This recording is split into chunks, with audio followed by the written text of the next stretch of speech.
All right. What's up, guys? Stinky Cat Goblin back with another video on this Wednesday. Happy Wednesday. And oh my gosh, this CWL, boys. This is the most stressful CWL I've ever seen. If I break down some of the numbers, I'm recording Wednesday. Happy Wednesday. If I didn't already say that, this is Wednesday's video, but I'm recording Tuesday night to add some suspense because this is crazy when I look at the scoreboard right now. I'm going to be honest. We did not have a good start, and I was like, I gotta go in and get some 3 stars. Because we had our first 1 star, not good. We'd given up 5 stars through our first 6 attacks, and I'm like, yep, gotta clutch up. So me, both Bases and Caden really do, and Not Ash do a great job. Congrats to Not Ash and Caleb for earning the gold pass. I might make an exception for one other person. We'll have to see. I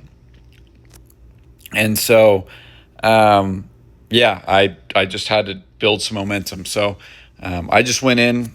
I had a double invis base to start, of course. And I will basically show you how close this matchup really is. Day 7, I thought that everything was going to be looking really, really good.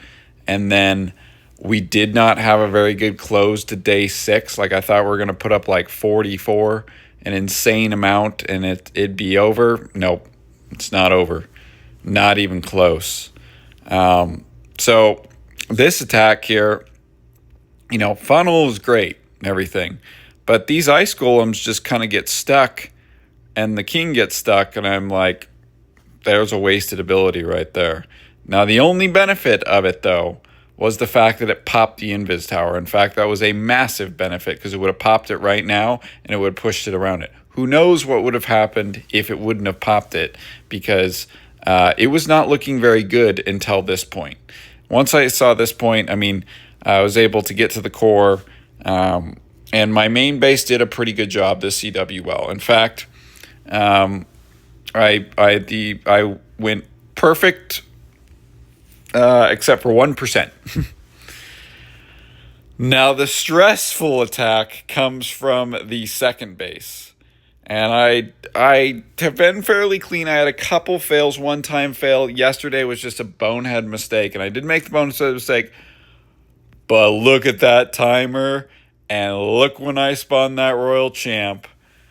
It was a nail biter. I technically probably had about a half second left. It wasn't completely the nail biter of nail biters, but oh my gosh, like it was a really good clean attack. I was able to get a lot of the defenses that I wanted to.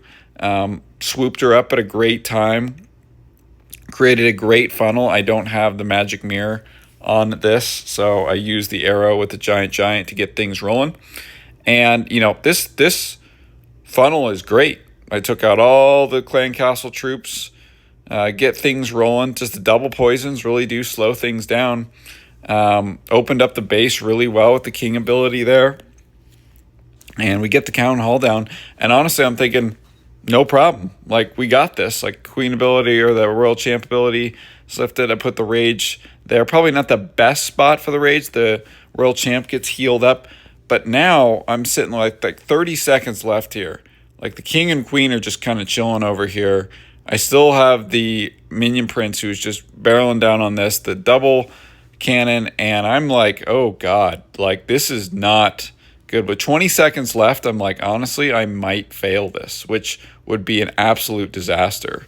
Because we'll see. I can't give up any stars. At this point, I'm like, oh, this elixir store is going to lose it for us. But moves over. The booger honestly saved the attack. Probably the DPS from the booger probably saved the attack. I did use a hero potion, and we get it done. Now, on to how close this actually is. So, if we lose this, but we close out perfect, so 343, the maximum amount of stars that the second place team can get is 33 if they win out. If they win out and they get the 10-star bonus, They lose to us by destruction by like 40%, which is absolutely crazy. I think the closest technically it'll be, because they have 12 attacks or 11 attacks left, it's like 40% of damage. That's how close it is.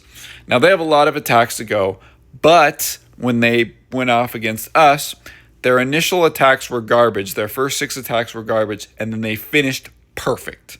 So, if we finish perfect, which is 2 additional attacks, we pretty much have it.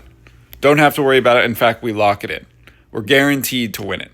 But if one person fails here and they go perfect and we lose, and the clan we're facing is no scrub either. They only lost to the second place team. This is their first loss by 1. And they had 7 fails on their attacks. We have had 6 fails so far on our attacks. I would argue our bases are easier than the other base. Now, they've already had 4 fails already, which I think is honestly kind of high, considering they have 4 fails or 5. 4 fails. However, they've taken out the lower bases. So we need to see how they end up doing on the tougher bases. I'm curious how mine will do up against. I like its new. I'm not going to showcase that in case they wait to attack and they're watching this.